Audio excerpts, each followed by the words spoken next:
வணக்கம். இது மதிமுகம் செய்திகள். இன்றைய முக்கிய நிகழ்வுகளை பார்ப்பதற்கு முன்பாக தலைப்புச் செய்திகளை பார்க்கலாம். அதிமுகவின் இரண்டாம் கட்ட வேட்பாளர் பட்டியலை வெளியிட்டார் எடப்பாடி பழனிசாமி. அதிமுகவுக்கு நெருக்கடி என்ற பேச்சுக்கே இடமில்லை என பேட்டி. இந்திய ஜனநாயகத்திற்கு பெரும் கடன் சேதம் ஏற்பட்டுள்ளது. இந்தியாவில் ஜனநாயகம் எங்கே உள்ளது என ராகுல் காந்தி கேள்வி. கட்டாய நடவடிக்கை எடுக்கக்கூடாது என அமலாக்கத்துறைக்கு உத்தரவிட வேண்டும். டெல்லி நீதிமன்றத்தில் அரவிந்த் கெஜ்ரிவால் புதிய மனு தாக்கல். ஏப்ரல் 13ஆம் தேதி முதல் பள்ளிகளுக்கு கோடை விடுமுறை அறிவிப்பு. பள்ளி திறக்கும் நாள் பின்னர் அறிவிக்கப்படும் என தமிழ்நாடு அரசு தகவல். அதிமுக முன்னாள் அமைச்சர் சி விஜயபாஸ்கர் வீட்டில் அமலாக்கத்துறை சோதனை. புதுக்கோட்டையில் உள்ள விஜயபாஸ்கர் இல்லத்தில் 4 மணி நேரத்துக்கு மேலாக சோதனை. விரிவான செய்திகள். இந்தியாவில் ஜனநாயகம் இல்லை என ராகுல் காந்தி தெரிவித்துள்ளார். டெல்லியில் செய்தியாளர்களை சந்தித்த ராகுல் காந்தி காங்கிரஸ் கட்சியின் மீதான கிரிமினல் நடவடிக்கை பிரதமரும் உள்துறை அமைச்சரும் செய்த கிரிமினல் நடவடிக்கை என தெரிவித்தார். இந்தியாவில் ஜனநாயகம் இல்லை என தெரிவித்த அவர், உலகின் மிகப்பெரிய ஜனநாயக நாடு இந்தியா என்ற எண்ணம் முழுக்க முழுக்க பொய் என வேதனை தெரிவித்தார். பின்னர் செய்தியாளர்களிடம் பேசிய சோனியா காந்தி, காங்கிரஸை நிதி ரீதியாக முடக்குவதற்கு பிரதமரால் திட்டமிட்ட முயற்சி நடந்து வருவதாக குறிப்பிட்டார். தேர்தல் பிரச்சாரத்தை திறம்பட தக்க வைக்க தங்களால் முடிந்த அனைத்தையும் செய்ய உள்ளதாக தெரிவித்த அவர், தேர்தல் பத்திரங்கள் ஜனநாயகத்திற்கு விரோதமானது என தெரிவித்தார். மக்களவைத் தேர்தலுக்கான அதிமுகவின் இரண்டாம் கட்ட வேட்பாளர் பட்டியலை அக்கட்சியின் பொதுச் செயலாளர் எடப்பாடி பழனிசாமி வெளியிட்டார். மக்களவைத் தேர்தலுக்கான அதிமுகவின் முதல்கட்ட வேட்பாளர் பட்டியலை சென்னையில் நேற்று காலை எடப்பாடி பழனிசாமி வெளியிட்டிருந்தார். அதன் தொடர்ச்சியாக இரண்டாம் கட்ட வேட்பாளர்கள் பட்டியல் இன்று வெளியிடப்பட்டுள்ளது. அதன்படி மயிலாடுதுறையில் பாபு, வேலூரில் பசுபதி, நீலகிரியில் யோகேஷ் தமிழ்செல்வன் போட்டியிடுகின்றனர். அதேபோல் சிவகங்கையில் சேகர்தாஸ், திருவண்ணாமலையில் கலியபெருமாள், தருமபுரியில் அசோகன் போட்டியிடுகின்றனர். தூத்துக்குடியில் சிவகாமி வேலுமணி, பெரம்பலூரில் சந்திரமோகன், திருப்பூரில் அருணாச்சலம் ஆகியோர் அதிமுக சார்பில் போட்டியிடுகின்றனர். மேலும் ஸ்ரீபெரும்புதூரில் பிரேம்குமார், கள்ளக்குறிச்சியில் குமரகுரு, திருச்சியில் கருப்பையா, கோவையில் ராமச்சந்திரன் ஆகியோர் அதிமுக சார்பில் மக்களவைத் தேர்தலில் போட்டியிடுகின்றனர். விளவங்கோடு சட்டப்பேரவை இடைத்தேர்தலில் அதிமுக சார்பில் வாணி போட்டியிடுவதாக அறிவிக்கப்பட்டுள்ளது. அதிமுக முன்னாள் அமைச்சர் சி விஜயபாஸ்கர் வீட்டில் அமலாக்கத்துறை சோதனை மேற்கொண்டனர். குட்கா முறைகேடு, இடைத்தேர்தலில் வாக்காளர்களுக்கு பணம் பட்டுவாடா, வருமானத்துக்கு அதிகமாக சொத்து சேர்ப்பு உள்ளிட்ட காரணங்களால் ஏற்கனவே அமலாக்கத்துறையினர், வருமான வரித்துறையினர், தமிழக ஊழல் தடுப்பு துறையின் அதிகாரிகள் முன்னாள் அமைச்சர் விஜயபாஸ்கர் வீடு, அலுவலகம், கல்குவாரி உள்ளிட்ட பல்வேறு இடங்களில் அவ்வப்போது சோதனை நடத்தினார். இந்நிலையில் தற்போது மக்களவைத் தேர்தலில் கட்சிகளுக்கு தொகுதி ஒதுக்கீடு, வேட்பாளர் நியமனம் உள்ளிட்ட பணிகள் தீவிரமாக நடைபெற்று வரும் நிலையில் இலுப்பூரில் உள்ள முன்னாள் அமைச்சர் விஜயபாஸ்கரின் வீட்டில் 3 கார்களில் வந்த அமலாக்கத்துறையினர் அதிரடியாக சோதனை நடத்தி வருகின்றனர். தகவலை அறிந்து அதிமுகவினர் மற்றும் சி விஜயபாஸ்கரின் ஆதரவாளர்கள் ஏராளமானோர் அவரது வீட்டின் முன்பு திரண்டுள்ளதால் பாதுகாப்பு பணியில் இலுப்பூர் காவல்துறையினர் ஈடுபட்டு வருகின்றனர். வேட்புமனு தாக்கலின் கடைசி நாளில் வாக்காளர் பட்டியலை இறுதி செய்ய வேண்டும் என தேர்தல் ஆணையம் புதிய உத்தரவு பிறப்பித்துள்ளது. தமிழ்நாட்டில் மக்களவைத் தேர்தலுக்கான புதுப்பிக்கப்பட்ட வாக்காளர் பட்டியலை இறுதி செய்ய வேண்டும் எனவும், ஜனவரி 1, 2024 தகுதி ஏற்பு நாளாக கொண்டு வாக்காளர் பட்டியலை புதுப்பித்து இறுதி செய்ய வேண்டும் என உத்தரவிட்டுள்ளது. பட்டியலை அங்கீகரிக்கப்பட்ட கட்சிகளின் சார்பில் போட்டியிடும் வேட்பாளர்களுக்கு இலவசமாக அளிக்க வேண்டும் என்றும், வாக்காளர் பட்டியலை இணையதளத்தில் பதிவேற்றி அதன் நகல் வாக்காளர் பதிவு அதிகாரியிடம் இருக்க வேண்டும் என்றும் தெரிவிக்கப்பட்டுள்ளது. இதற்கிடையே மக்களவைத் தேர்தலில் பணியாற்றும் தேர்தல் அலுவலர்களுக்கு 4 கட்ட பயிற்சி அளிக்கப்பட உள்ளது. தேர்தல் அலுவலர்களுக்கு பயிற்சி அளிப்பது குறித்து மாவட்ட தேர்தல் அதிகாரிகளுக்கு சத்யபிரதா சாஹூ சுற்றறிக்கை அனுப்பியுள்ளார். அதில் மார்ச் 24ஆம் தேதி முதல் கட்ட பயிற்சியும், ஏப்ரல் 7ஆம் தேதி 2வது கட்ட பயிற்சியும் வழங்கப்பட உள்ளதாக தெரிவித்துள்ளார். 6ஆம் தேதி 3வது கட்ட பயிற்சியும், 18ஆம் தேதி 4வது கட்ட பயிற்சியும் வழங்கப்பட உள்ளதாக தெரிவித்துள்ளார். கட்டாய நடவடிக்கை எடுக்கக்கூடாது என அமலாக்கத்துறைக்கு உத்தரவிடக் கோரி டெல்லி உயர்நீதிமன்றத்தில் அரவிந்த் கெஜ்ரிவால் புதிய மனு தாக்கல் செய்துள்ளார். மதுபான கொள்கை ஊழல் வழக்கில் டெல்லி முன்னாள் துணை முதலமைச்சர் மணீஷ் சிசோடியா மற்றும் ஆம் ஆத்மி மாநிலங்களவை உறுப்பினர் சஞ்சய் சிங் ஆகியோரை அமலாக்கத்துறை கைது செய்தது.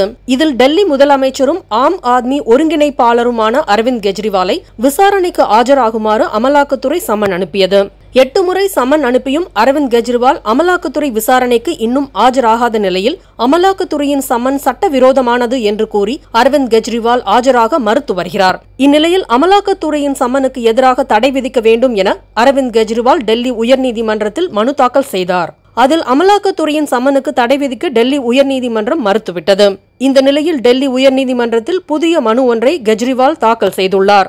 அதில் விளைவு ஏற்படுத்தக்கூடிய வகையிலான கட்டாய நடவடிக்கை எதுவும் தனக்கு எதிராக அமலாக்கத்துறை அதிகாரிகள் எடுக்கக்கூடாது என உத்தரவிட வேண்டும் என்றும், தான் அமலாக்கத்துறை விசாரணைக்கு ஆஜராகினால் தன்னை கைது செய்ய மாட்டேன் என உயர்நீதிமன்றத்தில் அமலாக்கத்துறை உறுதியளிக்க வேண்டும் என்றும் குறிப்பிட்டுள்ளார்.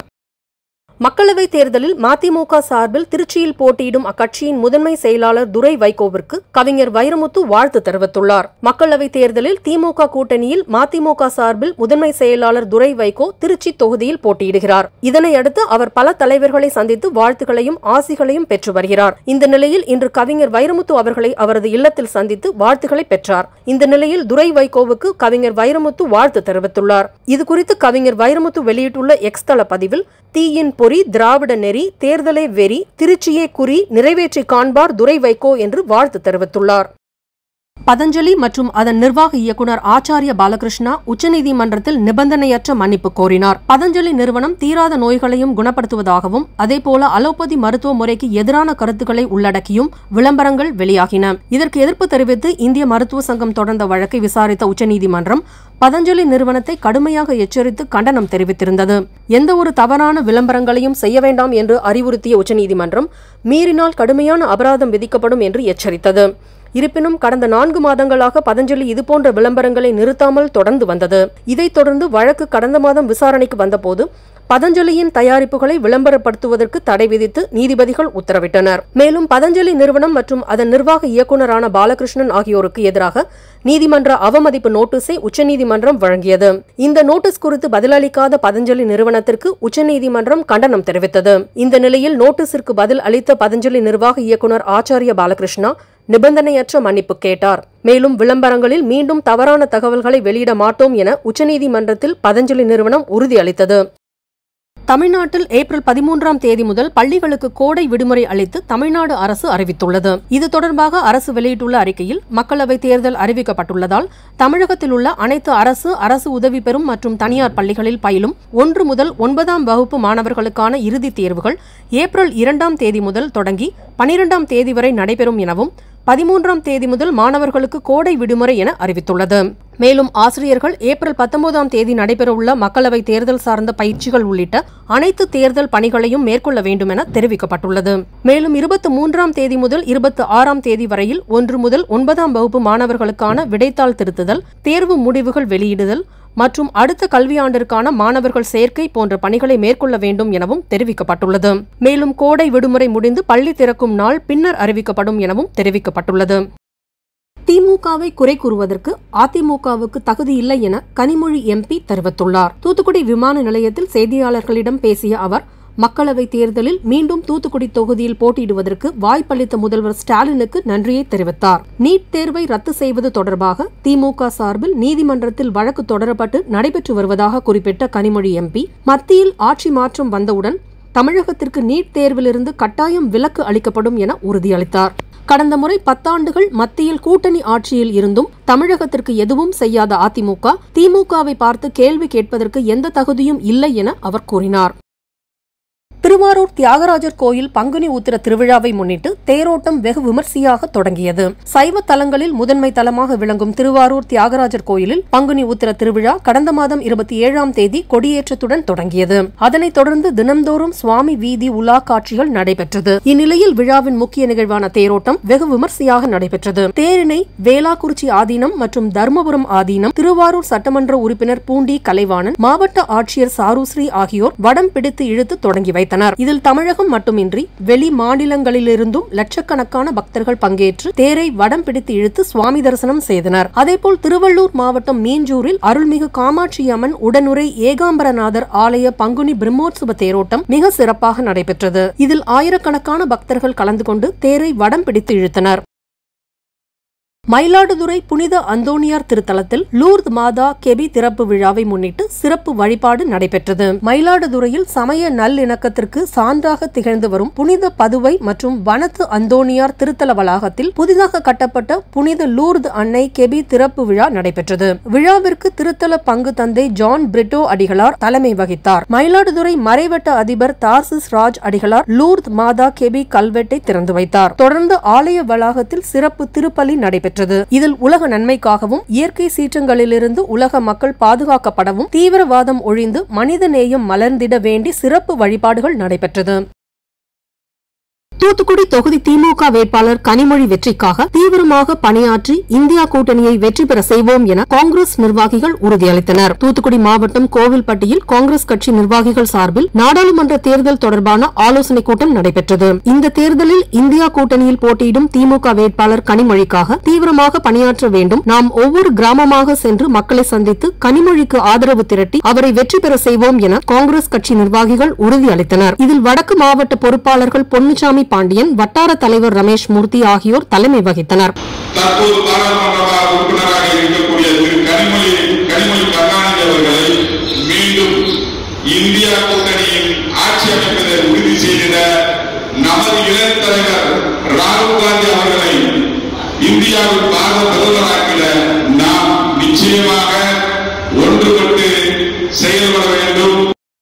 ஆட்டிசம் பாதிக்கப்பட்ட குழந்தைகளை ஊக்குவிக்கும் வகையில் 2வது முறையாக கோவையில் ஏப்ரல் 7ஆம் தேதி விழிப்புணர்வு வாக்கத்தான் போட்டி நடைபெறவுள்ளது. கோவை ராமநாதபுரம் பகுதியில் 3rd ஐ எனும் ஆட்டிசம் மையத்தின் சார்பாக வரும் ஏப்ரல் 7ஆம் தேதி நடைபெறவுள்ள கோ ப்ளூ ஆட்டிசம் விழிப்புணர்வு வாக்கத்தான் குறித்த டி-ஷர்ட் வெளியீட்டு விழா நிகழ்ச்சி நடைபெற்றது. இதனை மையத்தின் இயக்குநர் சரண்யா ரங்கராஜ் வெளியிட்டார். மேலும் இதுகுறித்து செய்தியாளர்களிடம் பேசிய அவர், உலக ஆட்டிசம் தினத்தை முன்னிட்டு ஆட்டிசம் பாதிக்கப்பட்ட குழந்தைகளை ஊக்கப்படுத்தும் வகையில் கடந்த ஆண்டு விழிப்புணர்வு வாக்கத்தான் போட்டி நடத்தப்பட்டது. இதன் வெற்றியை தொடர்ந்து இந்த ஆண்டு வருகின்ற ஏப்ரல் 7ஆம் தேதி விழிப்புணர்வு வாக்கத்தான் போட்டி நடைபெற உள்ளதாக தெரிவித்தார். இந்த விழிப்புணர்வு வாக்கத்தானை முன்னாள் தமிழக காவல்துறை துணைத் தலைவர் சைலேந்திர பாபு கொடியசைத்து துவக்கி வைக்க உள்ளதாகவும் கூறினார். மெயினா இந்த அவேர்னஸ் ஈவெண்ட் வந்து பேரண்ட்ஸ்க்கு, ஏன்னா இந்த குழந்தைகள் வந்து 1.5 வயசு 2 வயசுலயே ஆட்டிசம்னா என்னன்னு தெரிஞ்சு பேரண்ட்ஸ் வந்து டாக்டரை போய் பார்த்தாங்கன்னா இந்த குழந்தைகளுக்கான ட்ரீட்மெண்ட் அண்ட் தெரப்பி ஸ்டார்ட் பண்ண முடியும். ஏன்னா ஆட்டிசம் இஸ் நாட் கியூரபிள். அதை நம்ம நல்லா ட்ரீட் பண்ணோம்னா ஆட்டிசம் மேனேஜ் பண்ணிக்கலாம். நம்மளால் அந்த சிம்டம்ஸை வந்து நம்ம கம்மி பண்ணலாம். ஸோ ஏர்லி இன்டர்வென்ஷன் பண்ணும்போது கண்டிப்பாக இந்த குழந்தைகளால் ஸ்கூல் இன்டெக்ரேஷன் பாசிபிலிட்டி இருக்கும். ஸோ அதுக்கான ஒரு அவேர்னஸ் ப்ரோக்ராம் தான். இந்தியா கூட்டணியின் சார்பில் திருப்பூர் பாராளுமன்ற தொகுதியில் போட்டியிடும் மார்க்சிஸ்ட் கம்யூனிஸ்ட் கட்சியின் வேட்பாளர் மதிமுக நிர்வாகிகளை சந்தித்து வாழ்த்து பெற்றார். வருகிற நாடாளுமன்ற தேர்தலில் இந்தியா கம்யூனிஸ்ட் கட்சியின் சார்பில் போட்டியிடும் வேட்பாளர் சுப்பராயன், திருப்பூர் கூட்டணி கட்சி நிர்வாகிகள் மற்றும் மதிமுகவின் மாவட்ட செயலாளர் நாகராஜ் மற்றும் நிர்வாகிகளை சந்தித்து வாழ்த்து பெற்றார். அதனைத் தொடர்ந்து இந்தியா கூட்டணியில் மார்க்சிஸ்ட் கம்யூனிஸ்ட் கட்சி வேட்பாளர் சுப்பராயன் வெற்றி பெறுவதற்கு மதிமுக உறுதுணையாக இருக்கும் என கூறி கட்சி நிர்வாகிகள் வேட்பாளருக்கு பொன்னாடை அணிவித்து வாழ்த்துக்களை கூறினர். இந்த நிகழ்ச்சியில் மகளிர் அணி நிர்வாகிகள் உட்பட ஏராளமானோர் கலந்து கொண்டனர். கோவில்பட்டி நேஷனல் பொறியியல் கல்லூரிக்கு இந்திய அறிவியல் மற்றும் தொழில்நுட்பத்துறை அமைச்சகம் 5 கோடி ரூபாய் நிதியுதவி வழங்கியுள்ளது. தூத்துக்குடி மாவட்டம் கோவில்பட்டியில் உள்ள நேஷனல் பொறியியல் கல்லூரி வளாகத்தில் இந்திய அறிவியல் மற்றும் தொழில்நுட்பத்துறை அமைச்சகம் ரூபாய் 5 கோடி மதிப்புள்ள திட்டத்திற்கு ரூபாய் 3.92 கோடி நிதியுதவி வழங்கியுள்ளது. இதனைத் தொடர்ந்து செய்தியாளர்களை சந்தித்து பேசிய அவர், மாணவர்களின் திறமைகளை, புதிய சிந்தனைகள் மற்றும் புதுமையான யோசனைகளை வெளிக்கொணர பல்வேறு வகையான பயிற்சிகள் தமிழக அரசால் வழங்கப்பட்டு வருகிறது. தற்போது கொடுத்துள்ள நிதியுதவி திட்டத்தின் மூலம் இன்னும் பல மாணவர்கள் பயன்பெற வேண்டும் என கல்லூரி முதல்வர் காளிதாச முருகவேல் கேட்டுக்கொண்டார். கல்லூரிக்கு அனைவரையும் உள்ளடக்கிய தொழில்நுட்ப வணிக கருவம், அதாவது எப்படின்னா பொருளாதாரத்தில் ஏற்றத்தாழ்வுகள் இருக்கும், நல்ல ஐடியா இருக்கும், அவங்களால தொழில் தொடங்க முடியாமல் இருக்கும்.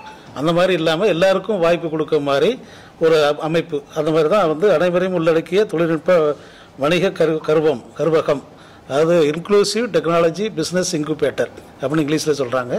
அது தமிழில் எல்லாருக்கும் வாய்ப்பு கொடுக்கக்கூடிய ஒரு தொழில்நுட்ப வணிக கருவத்தை நிறுவுவதற்கு நம்மளுக்கு சென்ட்ரல் கவர்மெண்ட்லேருந்து அறிவியல் மற்றும் தொழில்நுட்பத்துறையிலிருந்து 5 கோடி ரூபாய் உங்களுக்கு மானியம், அதாவது உங்களுக்கு தொகையாக கொடுத்துருக்காங்க. மயிலாடுதுறை மாயூரநாதர் ஆலயத்தின் அபயாம்பிகை யானைக்கு 45 லட்சம் ரூபாய் மதிப்பீட்டில் நீச்சல் குளம் மற்றும் தங்கும் அறை திறப்பு விழா நடைபெற்றது. மயிலாடுதுறை மாவட்டம் மாயூரநாதர் ஆலயம் அபயாம்பிகை யானைக்கு தமிழ்நாடு அரசின் வழிகாட்டு நெறிமுறைகளின்படி மாவட்ட வளர்ப்பு யானைகள் மேலாண்மை திட்டம் 2011 கீழ் 25 லட்சம் ரூபாய் மதிப்பீட்டில் யானை தங்கும் அறை மற்றும் 15 லட்சம் ரூபாய் மதிப்பீட்டிலான நீச்சல் குளம் கோவில் நிர்வாகத்தினரால் கட்டப்பட்டு தலைமை அர்ச்சகர் சுவாமிநாத சிவாச்சாரியாரால் திறந்து வைக்கப்பட்டது. அதனைத் தொடர்ந்து யானைக்கு சிறப்பு பூஜைகள் மகா தீப ஆராதனை செய்யப்பட்டது. தொடர்ந்து நீச்சல் குளத்தில் அபயாம்பிகை யானை முதல் முறையாக உற்சாகத்துடன் நீராடியது. யானை குளிக்கும் காட்சிகளை ஆர்வமுடன் பொதுமக்கள் தங்கள் செல்போனில் படம் பிடித்தனர். ஆம்பூர் அருகே இருசக்கர வாகனங்கள் நேருக்கு நேர் மோதிக்கொண்ட விபத்தில் குழந்தை உட்பட 3 பேர் படுகாயமடைந்தனர். வேலூர் மாவட்டம் கண்ணமங்கலம் பகுதியைச் சேர்ந்த தியாகு என்பவர் தனது மனைவி மஞ்சுளா மற்றும் 6 வயது மகன் உட்பட 3 பேரும் இருசக்கர வாகனத்தில் வேலூர் நோக்கி சென்று கொண்டிருந்தனர். திருப்பத்தூர் மாவட்டம் பெங்களூர் சென்னை தேசிய நெடுஞ்சாலையில் சென்றபோது நரேன்குமார் என்பவரின் இருசக்கர வாகனம் நேருக்கு நேர் மோதிய விபத்தில் 3 பேர் படுகாயமடைந்தனர். படுகாயமடைந்தவர்களை அங்கிருந்த பொதுமக்கள் மீட்டு ஆம்பூர் அரசு மருத்துவமனைக்கு சிகிச்சைக்காக அனுப்பி வைத்தனர். இதில் நரேன்குமார் தலையில் பலத்த காயமடைந்து உயிருக்கு ஆபத்தான நிலையில் வேலூர் அரசு மருத்துவமனையில் சிகிச்சை பெற்று வரும் நிலையில் விபத்து குறித்து காவல்துறையினர் வழக்கு பதிவு செய்து விசாரணை மேற்கொண்டு வருகின்றனர். இன்றைய தங்கம் வெள்ளி விலை வழங்குவோர் அட்டிகா கோல்ட் கம்பெனி. சென்னையில் 22 கேரட் ஆபரண தங்கத்தின் விலை கிராமுக்கு 95 ரூபாய் உயர்ந்து 1 கிராம் தங்கத்தின் விலை 6235 ரூபாய்க்கு விற்பனை செய்யப்படுகிறது. மேலும் சவரனுக்கு 760 ரூபாய் உயர்ந்து 1 சவரன் 49880 ரூபாய்க்கு விற்பனை செய்யப்படுகிறது. அதேபோல் வெள்ளியின் விலையும் கிராமுக்கு 50 காசுகள் உயர்ந்து 1 கிராம் வெள்ளி 80 ரூபாய் 50 காசுகளுக்கும் 1 கிலோ வெள்ளி 80,500 ரூபாய்க்கும் விற்பனை செய்யப்படுகிறது. ஆப்கானிஸ்தானில் 13 வயதிற்கு மேல் பெண்கள் பள்ளிக்கு செல்லக்கூடாது என தடை விதிக்கப்பட்டுள்ளது. ஆப்கானிஸ்தானில் பள்ளி ஆண்டு புதன்கிழமை தொடங்கியது. ஆனால் தாலிபான்கள் 6ஆம் வகுப்புக்கு மேல் வகுப்புகளுக்கு செல்வதை தடை செய்த நிலையில் பெண்கள் இல்லாமல் பெண் கல்விக்கான கட்டுப்பாடுகளை கொண்ட ஒரே நாடாக ஆப்கானிஸ்தான் மாறியது. இந்த தடையால் 1 மில்லியனுக்கும் அதிகமான சிறுமிகள் பாதிக்கப்பட்டுள்ளதாக ஐநா குழந்தைகள் நிறுவனம் தெரிவித்துள்ளது. தாலிபான்களால் கையகப்படுத்தப்படுவதற்கு முன் வசதிகள் குறைவு மற்றும் பிற காரணங்களால் 5 மில்லியன் பேர் பள்ளிக்கு வெளியே இருந்தனர் என்பது குறிப்பிடத்தக்கது. மீண்டும் தலைப்புச் செய்திகள். அதிமுகவின் 2ஆம் கட்ட வேட்பாளர் பட்டியலை வெளியிட்டார் எடப்பாடி பழனிசாமி. அதிமுகவுக்கு நெருக்கடி என்ற பேச்சுக்கே இடமில்லை என பேட்டி. இந்திய ஜனநாயகத்திற்கு பெரும் கடன் சேதம் ஏற்பட்டுள்ளது. இந்தியாவில் ஜனநாயகம் எங்கே உள்ளது என ராகுல் காந்தி கேள்வி. கட்டாய நடவடிக்கை எடுக்கக்கூடாது என அமலாக்கத்துறைக்கு உத்தரவிட வேண்டும். டெல்லி நீதிமன்றத்தில் அரவிந்த் கெஜ்ரிவால் புதிய மனு தாக்கல். ஏப்ரல் 13ஆம் தேதி முதல் பள்ளிகளுக்கு கோடை விடுமுறை அறிவிப்பு. பள்ளி திறக்கும் நாள் பின்னர் அறிவிக்கப்படும் என தமிழ்நாடு அரசு தகவல். அதிமுக முன்னாள் அமைச்சர் சி விஜயபாஸ்கர் வீட்டில் அமலாக்கத்துறை சோதனை. புதுக்கோட்டையில் உள்ள விஜயபாஸ்கர் இல்லத்தில் 4 மணி நேரத்துக்கு மேலாக சோதனை. இத்துடன் செய்திகள் நிறைவடைந்தன. மீண்டும் செய்திகள் இரவு 8 மணிக்கு. மேலும் செய்திகளை தெரிந்து கொள்ள மதிமுகம் பிரைம் யூடியூப் தளத்தில் இணைந்திருங்கள்.